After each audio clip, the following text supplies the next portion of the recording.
Let's discuss David Jonsson. This is another lecture.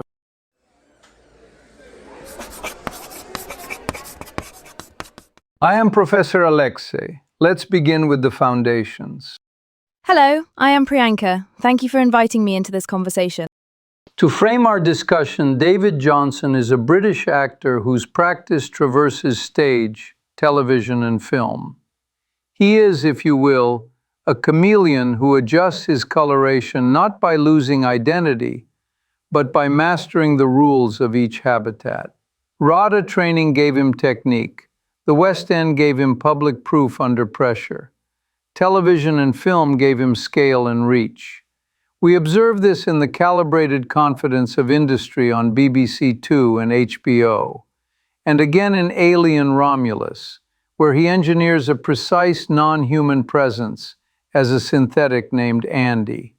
In simpler terms, range is not a slogan in his case. It is an observable method. I have been wondering about the pipeline here. Can we say that RADA plus West End creates a kind of reliable launch system for screen work, and that he used it very efficiently? Yes, in fact, the sequence is almost textbook. RADA, graduation in 2016, immediate stage work at the Almeida in Mary Stuart, with a West End transfer to the Duke of York's, then Don Juan in Soho at Wyndham's alongside David Tennant. This is technique plus visibility. A Black British Theatre Award in 2021 for And Breathe validated his command in contemporary text. Such theatre provenance generates trust when casting for screen. It signals that the actor can deliver 8 shows a week, maintain vocal precision, and make choices legible at both 10 meters and 10 centimeters, which is to say from the balcony and in a close-up. So, moving on. Why does this matter now? I am thinking about representation and about how his East London roots and Creole background travel into mainstream stories. It is important to understand contemporary stakes. We have long observed structural barriers for actors outside elite networks. Jonsson grew up in Custom House in the East London Docklands, far from the institutions he later researched to play an Old Etonian in industry. His Sierra Leonean, Nigerian, Caribbean, and Swedish ancestry situates him within the British diaspora narrative. Visibility across rom-com, prestige television, and genre horror expands the representational palette for audiences. Historically, performers with similar biographies struggled to cross from theatre to mainstream film. His ascent indicates incremental systemic change, albeit incomplete. Some core facts will clarify the base case. Born in 1993 in the United Kingdom, youngest of 4. Father an IT engineer at Heathrow, mother with the Metropolitan Police. After GCSEs, he spent 2 years in New York City, returned to London at 18, joined National Youth Theatre, won a scholarship to RADA, graduated 2016. Early stage at the Almeida and on the West End built momentum. The 2021 award for And Breathe emphasized stage authority. Screen work flowed in parallel. Endeavour in 2018, Deep State in 2019, Industry from 2020 to 2022. In Industry, he portrayed Augustus Gus Sacchi, an Old Etonian and Oxford product. To prepare, he visited Eton College and the University of Oxford, a form of field research that sharpened sociolinguistic and physical codes. On film, we track a clean inflection. Rye Lane premiered at Sundance in early 2023 to critical acclaim, establishing him as a charismatic lead. Alien Romulus arrived in 2024. As Andy the Synthetic, he demonstrated restraint and a modulated physical language, leading to a BAFTA Rising Star Award in 2025 and a Saturn nomination for supporting performance. The Long Walk in 2025 drew multiple critics' citations for his presence. Wasteman that same year brought a British Independent Film Awards nomination for Best Lead Performance, and he also served as executive producer. He continues to appear on television, for example, Murder is Easy in 2023, The Road Trip in 2024, and a guest turn in Too Much in 2025. Beyond acting, he wrote, directed, and starred in the short Gen Y in 2018, presented a BBC Radio 4 Great Lives episode on Basquiat in 2021, and is developing a first television script titled Hype with Clerkenwell Films. Future-oriented, he was announced at San Diego Comic-Con 2026 to portray T'Challa II, also known as Toussaint, the next Black Panther, with Black Panther 3 scheduled for December 2028. As always, release dates can shift. Additional projects include Ben or Eubank and Scandalous, and the chaperones listed in post-production, with role details still under wraps. That Sundance detail stands out. A debut like Rye Lane, traveling through a US festival to global attention, is a strong signal for casting directors, right? Precisely. Sundance is a multiplier of credibility and exportability, which then interacts favorably with studio calculations. A brief personal note, if I may. As someone who migrated and then made a life in European academia, I recognize the quiet arithmetic of representation in seminar rooms and on screens. We observe that when students see a wider range of accents, ancestries, and styles succeeding publicly, their own priors about what is possible update in real time. Jonsson's trajectory is one such update. Let us now articulate three guiding questions. First, why was industry a historically significant breakout for him? Second, counterfactually, what if he had not been cast in Alien Romulus? Third, looking ahead, what challenges confront him in sustaining momentum? So, big question one. Why was industry pivotal for Jonsson, beyond simple visibility on a major network platform? Industry was pivotal because of content, context, and craft. Content because Gus Saki is an old Etonian and Oxford-educated banker. This is a rare focalization of elite British culture through a Black British lead, forcing the series to stage class codes with racial complexity rather than stereotype. Context because BBC Two plus HBO created a transatlantic pipeline. He moved from West End credibility to a global subscriber audience in one step. Craft because he did the ethnography.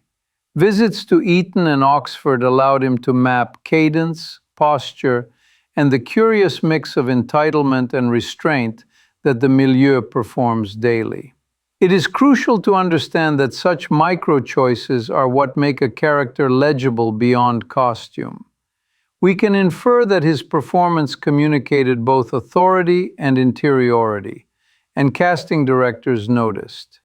Building on that, what is the main hazard when portraying elite spaces if you did not grow up in them? Is it caricature, or something subtler like rhythm and silence? Caricature is the obvious trap. But the subtler danger is missing the negative space, the pauses and glances where hierarchy is communicated without speech. Jonsson's research mitigated this. He modulated vowels and tempo. He shifted physical stillness to suggest entitlement without aggression.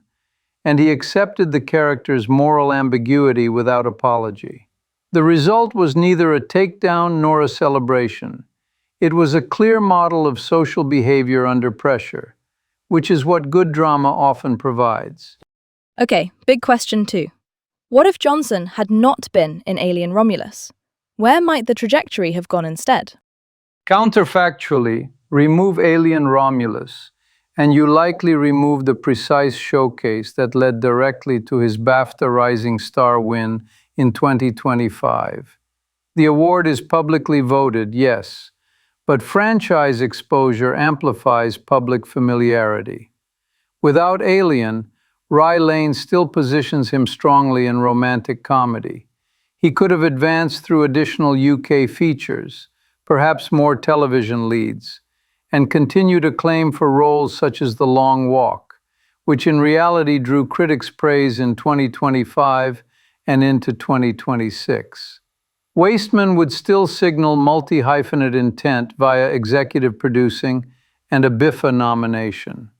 The open question is the Marvel casting announced in 2026. That kind of mantle role often follows proof of concept in a large-scale genre environment.